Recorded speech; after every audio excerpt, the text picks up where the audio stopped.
When my husband, Derek, raised his hand and hit me across the face that cold February night, I didn't scream. I didn't cry.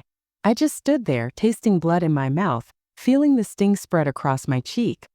His girlfriend, Vanessa, stood behind him in our kitchen, arms crossed, a satisfied smirk on her face. "That's what you get for disrespecting her," Derek said, his voice cold. "She's a guest in this house, and you had no right to speak to her that way." A guest. In my house. The house I paid for. The house where I'd cooked his meals and washed his clothes and tried to be a good wife for 3 years. I looked at him. At this man I'd married. At this stranger who thought he could lay hands on me and face no consequences. And I stayed quiet. Not because I was weak. Not because I was scared. But because he had no idea who my father was. He had no idea what kind of family I came from. He had no idea what was about to happen to him. I wiped the blood from my lip with the back of my hand. And I smiled. Just a little. "You're going to regret this, Derek," I said softly. He laughed. "What are you going to do? Call your daddy?" "Yes," I said. "That's exactly what I'm going to do." ## setup. My name is Elena Russo. I'm 28 years old, and I grew up in Boston, Massachusetts. My childhood wasn't like most people's. My father, Vincent Russo, is a very powerful man. Not in the way most people think of power, not a politician or a celebrity. My father is what you might call connected. He's a businessman. He owns restaurants, construction companies, real estate. On paper, everything looks legitimate. But everyone in Boston knows the Russo name. And they know not to cross it. Growing up, I was sheltered. Protected. My father made sure of that. I went to private schools. I had bodyguards who looked like regular people but weren't. I wasn't allowed to date until I was 18. And even then, my father had to approve. I didn't want that life. I didn't want to be Vincent Russo's daughter forever. I wanted to be my own person. So when I turned 23, I told my father I was moving away. I was going to Nashville, Tennessee. I was going to start fresh. Build a life that was mine. He didn't like it. We argued. But eventually he agreed. On one condition, I had to check in with him once a week. And if I ever needed anything at all, I had to call him. No questions asked.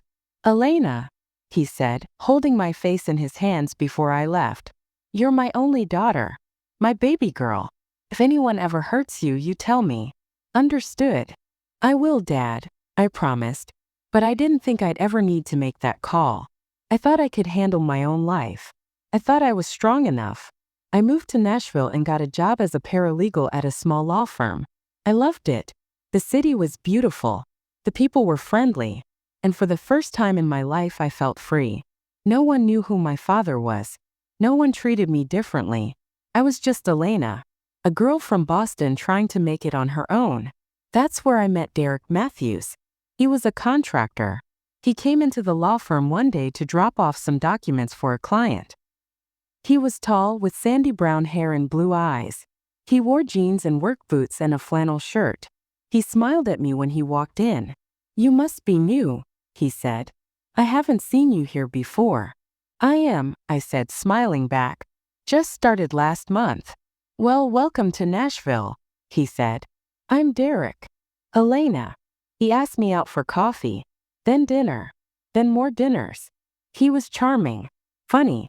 He told me about growing up in a small town outside Nashville, about working construction with his dad, about his dreams of starting his own company someday. I didn't tell him about my father. I didn't tell him about Boston. I just said I came from the East Coast and wanted a fresh start, and he didn't push for more. We dated for a year. It was good at first. He was attentive, affectionate. He'd bring me flowers. He'd cook dinner for me at his apartment. He'd hold my hand when we walked through downtown. But there were small signs I ignored. The way he'd get jealous if I talked to other men at work. The way he'd check my phone when I wasn't looking. The way he'd make little comments about my clothes or my makeup. "You don't need to dress like that," he'd say. "You're mine. You don't need to impress anyone else." I told myself it was just because he loved me, that he was protective, that it wasn't a big deal. When he proposed, I said yes. I called my father to tell him. What's his last name? My father asked immediately. Matthews. Derek Matthews. There was a pause. I'm going to look into him. Dad, no. Please. I want to do this on my own. Another pause. Longer this time. Okay, Elena. If this is what you want, I'll respect it. But if he ever hurts you. I know, Dad. I know. We got married in a small ceremony at a chapel in Nashville. My father didn't come. He said he had business he couldn't leave. But he sent a generous check and a note that said, "Be happy, baby girl. But be careful." I should have listened. The first year of marriage was okay. We bought a small house in a quiet neighborhood. Derek's construction business was growing. I was doing well at the law firm. We had dinner together most nights. We talked about having kids someday. But then things started to change. Derek started staying out late. He'd come home smelling like perfume that wasn't mine. He'd say he was at work sites or meeting with clients. But I knew. A woman always knows. I didn't confront him at first. I didn't want to believe it. But then I found the texts, the pictures, the messages to a woman named Vanessa. She worked as a receptionist at one of his job sites. Young, blonde, pretty. When I confronted him, he didn't deny it. He just shrugged. So what? You're never around anyway. You're always working. I work because we need the money, Derek. You know that. Or maybe you just don't care about this marriage anymore. We fought. A lot. But I stayed. Because I'd made vows. Because I thought we could fix it. Because I didn't want to admit I'd made a mistake. And then one night he brought her home. It was a Friday evening in early February. I'd just gotten home from work. I was tired. It had been a long week at the firm, depositions, client meetings, paperwork that never seemed to end. I walked into the house, kicked off my heels, and went to the kitchen to start dinner. That's when I heard the front door open. Derek's voice. And another voice. A woman's voice.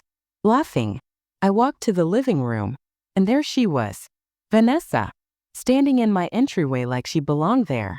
She was wearing tight jeans, a low-cut red sweater, and ankle boots. Her blonde hair was perfectly styled. She had a bottle of wine in her hand. Derek was hanging up his jacket. He looked at me. No shame. No guilt. Just casual. Oh, hey, Elena. Vanessa's going to hang out for a bit. We've got some work stuff to go over. I stared at him. Work stuff? At our house? On a Friday night. Vanessa smiled. It wasn't a friendly smile.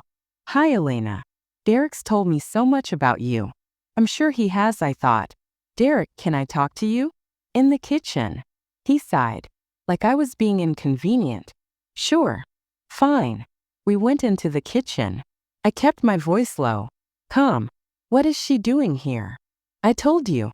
We have work to discuss. You're having an affair with her, Derek. Don't insult my intelligence. So what if I am? What are you going to do about it? The words hit me like a punch to the stomach. What am I going to do? I'm your wife. A wife who doesn't act like one. When's the last time you cooked a decent meal? Or paid attention to me? You're always working, Elena. Always busy. Vanessa actually makes time for me. I felt tears burning my eyes, but I refused to let them fall. Get her out of this house. No. Derek. This is my house too. And if I want her here, she stays. I looked at him. Really looked at him. And I realized I didn't know this man anymore. The man I'd married had disappeared. Or maybe he'd never existed. I walked back into the living room. Vanessa was sitting on my couch, scrolling through her phone, completely comfortable. Like she owned the place. You need to leave, I said. She looked up. Excuse me. You heard me. This is my home. And you're not welcome here. She laughed. Your home? Derek pays the mortgage too, doesn't he? Actually, no. I bought this house before we got married. It's in my name. So yes. My home. Her smile faded. Derek came into the room. Elena, stop. No, Derek. I'm done. I'm done with this disrespect. I'm done with you parading your mistress around like I'm supposed to just accept it. She needs to leave. Now. Vanessa stood up. She walked closer to me. Too close. You know what your problem is, Elena? You're cold. Boring. Derek told me. He said you're like a robot. No warmth. No passion. Why would he want to come home to you? I felt my hands clench into fists. I'd never hit anyone in my life. But in that moment I wanted to. Get out, I said through gritted teeth. Make me. And that's when I snapped. I stepped forward, pointing toward the door. I said, get out of my house, you. I didn't get to finish the sentence. Derek grabbed my arm. Hard. Yanked me backward. Don't you dare talk to her like that. Let go of me. You don't get to disrespect her in front of me. She's the other woman, Derek. She doesn't get respect. He pulled me closer. His face was inches from mine. I could smell beer on his breath. You need to learn your place. And then he hit me. His open hand struck my face. Hard. The sound echoed in the quiet house. My head snapped to the side. Pain exploded across my cheek. I tasted blood. I stumbled back against the wall, holding my face, stunned. My ears were ringing. I looked at him and he was breathing hard, his fists still clenched. Vanessa was standing behind him, that same smirk on her face. Like she'd won something. Maybe now you'll learn to shut your mouth, Derek said.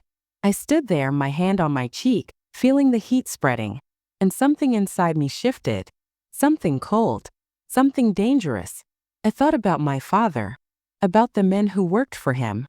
About the phone call I could make. One phone call and Derek Matthews would disappear. He'd be found in a dumpster somewhere if he was found at all. But I didn't reach for my phone. Not yet. You just made the biggest mistake of your life, I said quietly. Derek laughed. What are you going to do, Elena? Cry. Call the cops? Go ahead. See if I care. I didn't answer. I just walked past him, past Vanessa, and went upstairs to the bedroom. I locked the door, sat on the edge of the bed, and I called my father. He answered on the second ring. Elena? Everything okay? I took a shaky breath. Dad, I need you. His voice changed immediately. Cold. Hard. What happened? Derek. He hit me. And he has another woman here. In our house. Silence. The kind of silence that makes the air feel heavy. Where are you right now? He asked. His voice was calm. Too calm. In the bedroom. The door's locked. Good. Stay there. Don't go back downstairs. I'm sending people. They'll be there in 2 hours. Do not open that door for anyone except them. Understand? Yes, Dad. Elena. His voice softened just a little. I'm sorry I wasn't there. I should have been. But I'm going to fix this. I promise you. I know. I love you, baby girl. I love you too. I hung up. And I waited. I sat on the edge of the bed for what felt like hours. My face throbbed. I could feel it swelling. I got up and went to the bathroom, looked in the mirror. My left cheek was red and puffy. There was a small cut on my lip where my teeth had caught it. I looked at my reflection and barely recognized myself. How did I get here? How did I let this happen? I heard voices downstairs. Derek and Vanessa. Laughing. Like nothing had happened. Like he hadn't just hit his wife. I felt sick. I sat back down on the bed and waited. I didn't know exactly who my father was sending, but I knew they'd be there soon. My father didn't make empty promises. About an hour and 45 minutes later, I heard a car pull up outside. Then another. Doors opening and closing. Heavy footsteps on the front porch. Then a knock on the door. Firm. Loud. I heard Derek say something downstairs. Then the sound of the front door opening. Can I help you? Derek's voice. Confused. Maybe a little nervous. We're here for Elena Russo. A man's voice. Deep. Authoritative. Not asking. Stating. Who the hell are you? Where is she? I said, who are you? You can't just come into my house. This isn't your house. It's hers. Now where is she? I heard footsteps coming up the stairs. Fast. Heavy. I unlocked the bedroom door and opened it. 2 men stood in the hallway. Both were tall. Both wore dark suits. One was older, maybe in his 50s, with gray hair and a scar above his eyebrow. The other was younger, built like a linebacker, with dark eyes and no expression on his face. Miss Russo, the older one said. His voice was gentler now. I'm Tony. This is Marco. Your father sent us. Are you all right? I nodded. I'm okay. Tony's eyes went to my face, to the bruise, to the cut on my lip. His jaw tightened. Did he do that? Yes. Marco turned and went back downstairs. Tony stayed with me. Come with me, please. Let's get you out of here. I followed him down the stairs. Derek was standing in the living room looking pale. Vanessa was on the couch, eyes wide, no longer smirking. There were 4 more men in the house now, all in suits, all standing very still, very calm, but the threat was clear. Derek looked at me. Elena, what is this? Who are these people? These people, I said quietly, work for my father. His face went even paler. Your father. Vincent Russo. The name hung in the air. I saw the recognition dawn in Derek's eyes. Even in Nashville, even this far from Boston, people knew that name. You're Vincent Russo's daughter? Yes. Why didn't you tell me? Because I wanted you to love me for me. Not because of who my father is. Not because of what he could do for you. I paused. And because I wanted to see who you really were. Without the fear. Without the act. Vanessa stood up. I should go. Marco moved to block the door. Sit down. She sat. Tony stepped forward. Mr. Matthews, you put your hands on Mr. Russo's daughter. That's a problem. Derek held up his hands. Look, I didn't know who she was. This is all just a misunderstanding. You hit your wife, Tony said calmly. There's no misunderstanding about that. She was disrespecting Vanessa. I lost my temper. It won't happen again. You're right. It won't. Tony looked at me. Miss Russo, what would you like us to do? I looked at Derek. At this man I'd married. At this coward who'd hit me in my own home, and was now terrified because he finally understood who I really was. Part of me wanted to say the word. Just one word and Derek would be gone. My father's men would take him somewhere. And no one would ever find him. But I wasn't my father. I didn't want blood on my hands. I want him out, I said. Out of this house. Tonight. He can take whatever clothes he can fit in a suitcase. Everything else stays. And I want divorce papers filed by Monday morning. Elena, please. Derek started. You don't get to talk to me anymore, I said. You don't get to say my name. You lost that right when you put your hands on me. Tony nodded. Marco, help Mr. Matthews pack a bag. Marco grabbed Derek by the arm and led him upstairs. Vanessa was still sitting on the couch, shaking. I walked over to her. She looked up at me, scared. You were right about one thing, I said softly. I am cold. I learned it from my father. And you should be very grateful that I'm not as cold as he is. Because if I told these men what you said to me tonight, they'd make sure you never said anything to anyone ever again. She was crying now. I'm sorry. I didn't know. I swear I didn't know. Get out of my house. She grabbed her purse and ran for the door. One of the men opened it for her. She was gone in seconds. A few minutes later, Marco came back downstairs with Derek. Derek had a suitcase in one hand. He looked at me one more time. I'm sorry, Elena. I really am. No, you're not. You're just sorry you got caught. You're sorry you hit the wrong woman. But you're not sorry for what you did. He opened his mouth to say something else, but Tony stepped between us. Time to go, Mr. Matthews. They escorted him out. I heard his car start, heard him drive away. And then the house was quiet. Tony came back inside. Miss Russo, your father wants to speak with you. He handed me a phone. I put it to my ear. Dad. Elena, baby girl, are you all right? I am now.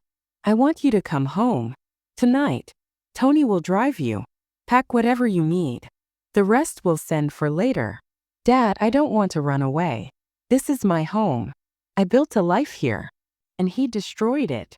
Let me take care of this. Let me take care of you. Just for a little while. Please. I closed my eyes. Felt the tears finally coming. Okay, I'll come home. Good girl. I love you. I love you too, Dad. I gave the phone back to Tony. He nodded. I'll help you pack. I went back to Boston that night. Tony and Marco drove me in a black SUV. We left around midnight. I sat in the back seat, staring out the window at the lights passing by, feeling numb. My face still hurt. My heart hurt more. We arrived at my father's house just before dawn. It was a large estate in a suburb outside Boston. Tall iron gates. Security cameras. A long driveway lined with trees. The house itself was beautiful. Red brick, white columns, big windows. I'd grown up here. Left here 5 years ago thinking I'd never come back. My father was waiting on the front steps when we pulled up. He was 63 now, but he still looked strong. Gray hair neatly combed. Dark suit even at this early hour. But when he saw me get out of the car, when he saw my face, something in his expression broke. He walked down the steps and pulled me into his arms. "My baby girl," he whispered. "I'm so sorry." I cried then. Really cried. For the first time since Derek hit me. I cried into my father's shoulder while he held me and stroked my hair the way he used to when I was little and had nightmares. "It's okay," he kept saying. "You're home now. You're safe. I've got you." He took me inside. My old room was exactly as I'd left it. My mother, who'd passed away when I was 19, her photos were still on the nightstand. My father had kept everything the same. "Get some rest," he said. "We'll talk later." I slept for most of the day. When I woke up, it was late afternoon. I went downstairs and found my father in his study. He was on the phone speaking in Italian. When he saw me, he ended the call quickly. "Come sit," he said, gesturing to the chair across from his desk. I sat down. He poured me a glass of water from the pitcher on his desk. "How are you feeling?" he asked. "Sore. Tired. Angry." He nodded. "All reasonable. Elena, I need to know. What do you want me to do about Derek Matthews?" I knew what he was really asking. I knew what he was capable of. I want him to leave me alone. I want the divorce finalized. And I want to make sure he never puts his hands on another woman again. That can be arranged. Without permanent solutions. Good. I don't want him dead, Dad. I just want him to understand what he did. And to face consequences. My father smiled slightly. "You're better than me, you know that? You have your mother's heart." Over the next few weeks, my father's lawyers handled everything. Divorce papers were filed. Derek didn't contest anything. He signed everything they put in front of him. The house in Nashville, the car, the savings account, all of it went to me. I also learned that Derek's construction business suddenly lost several major contracts. His reputation took a hit. Word got around, quietly, carefully, that he wasn't someone reliable to work with. Within a month, his company was barely staying afloat. I didn't feel sorry for him.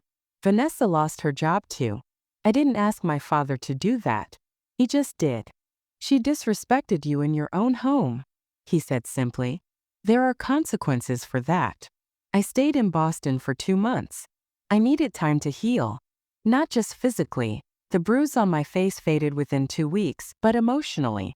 I needed to remember who I was before Derek. Before Nashville. Before I'd tried so hard to be someone I wasn't. My father and I spent a lot of time together. We had dinner every night. We talked. Really talked. About my mother. About the choices I'd made. About the life I wanted. "Why did you leave, Elena?" he asked me one evening. We were sitting in the garden behind the house. The sun was setting, painting everything golden. "Because I didn't want to be Vincent Russo's daughter. I wanted to be my own person." "And did you find that?" "In Nashville." I thought about it. For a while, yes. I liked my job. I liked the city. I liked feeling independent. But I also chose the wrong man because I was trying too hard to be normal. To prove I didn't need protection. And I was wrong. My father took my hand. "There's nothing wrong with needing protection, Elena. We all need people who love us. Who look out for us. That's not weakness. That's being human." I know that now. "So what do you want to do? Stay here? Go back to Nashville?" I shook my head. "Not Nashville. Too many memories. But I'm not staying here either. I'm going somewhere new. Maybe Denver. Or Portland. Somewhere I can start fresh. But this time I'm not hiding who I am. I'm Vincent Russo's daughter. And I'm proud of that." He smiled. "Good. You should be. 3 weeks later, I moved to Denver, Colorado. I got a job at a larger law firm. I rented a nice apartment in the city. I made new friends. I started therapy to work through everything that had happened. The divorce was finalized 4 months after I left Nashville. I got the papers in the mail. I signed them. And I felt relief, freedom, like I'd finally closed a door I should have never walked through in the first place. I heard through the grapevine, through Tony, who still checked in on me regularly, that Derek had moved back to his hometown. His business had failed. He was working construction again, for someone else, starting over from the bottom. And Vanessa? She'd moved to Atlanta, found a new job, a new life. I hoped she'd learned something from all this. But that wasn't my concern anymore. I started dating again. Carefully. Slowly. I was honest about who my father was from the beginning. Some men were scared off. Some were too interested, which was just as bad. But eventually I met someone. A lawyer at my firm named James. He was kind, steady. He knew about my past and didn't treat me any differently because of it. "Your father sounds terrifying," he said once after I'd told him everything. He is. But he's also the reason I'm still here. The reason I'm okay. Then I'm grateful to him. I called my father every week. Sometimes twice a week. We talked about work, about life, about nothing and everything. And I realized something I should have known all along. Running from who I was didn't make me free. It just made me vulnerable. My father's protection, his name, his power, those weren't chains. They were a safety net. And there's nothing wrong with having a safety net when you're trying to build a life. It's been 2 years now since that February night when Derek hit me. 2 years since I made the phone call that changed everything. 2 years since I stopped running from who I really am. I'm 30 now. I'm still in Denver. Still working at the law firm I made partner last month. My father flew out for the celebration. He was so proud. We had dinner at a nice steakhouse downtown, and he kept telling the waiter, "That's my daughter. She's a partner now. James and I are still together. We're taking things slow, but it's good. Real. Honest." He's met my father 3 times now. The first time he was terrified. My father made him sit in his study for 20 minutes and asked him questions about his intentions, his family, his career. But by the end my father shook his hand and said, "You're good people, James. Take care of my daughter." And James looked him in the eye and said, "I will, sir. I promise." I think about Derek sometimes. Not often. But when I do, I don't feel anger anymore. I just feel sorry for him. Sorry that he thought hitting a woman would solve anything. Sorry that he was so insecure he needed to control and hurt someone to feel powerful. Sorry that he threw away something real because he didn't know how to appreciate it. I heard he got remarried. To someone from his hometown. I hope he's different now. I hope he learned. But that's not my problem anymore. I also think about that night, the moment when Derek hit me and I had to make a choice. I could have told my father's men to make Derek disappear. One word and he would have been gone forever. And part of me wanted to. Part of me wanted him to pay in the worst way possible. But I didn't. Because I'm not that person. I'm Vincent Russo's daughter, yes. But I'm also my mother's daughter. And she taught me that revenge doesn't heal wounds. It just creates new ones. What I learned from all of this is that you can't run from who you are. I spent 5 years trying to be someone else. Someone normal. Someone without a complicated family or a powerful last name. And it almost got me killed. 'Cause Derek thought I was alone. He thought I was just some woman from Boston with no family, no protection. No one who would stand up for her. He thought he could hit me and get away with it. He was wrong. I'm not saying violence is the answer. I'm not saying you need a powerful father to protect you. But what I am saying is this: know your worth. Know that you deserve respect. And know that you don't have to face the world alone. For so long I thought asking for help was weakness. I thought needing my father's protection meant I wasn't strong enough on my own. But I was wrong. Strength isn't about doing everything alone. Strength is knowing when to reach out. When to say, "I need help." When to let the people who love you stand beside you. My father didn't make me weak. He made me safe. And there's a difference. If you're in a situation like I was, if someone is hurting you, controlling you, making you feel small, please reach out. To family. To friends. to authorities, to anyone who can help. You don't have to suffer in silence. You don't have to protect someone who's hurting you. Derek thought he could hit me and face no consequences. He thought wrong. Not because of who my father is, but because I finally found the courage to stand up and say, no more. I still talk to my father every week. He's getting older now, slowing down a bit. But he's still the same man who held me on those front steps at dawn and promised me everything would be okay. And it is okay. Better than okay. I'm happy. I'm safe. I'm building a life that's mine, not in spite of who I am, but because of it. Derek learned a hard lesson that night. He learned that some women have fathers who love them. Some women have people who will protect them. Some women have names that carry weight. And I learned something too. I learned that being Vincent Russo's daughter isn't something to run from. It's something to be grateful for. I'm Elena Russo, and I'm exactly where I'm supposed to be.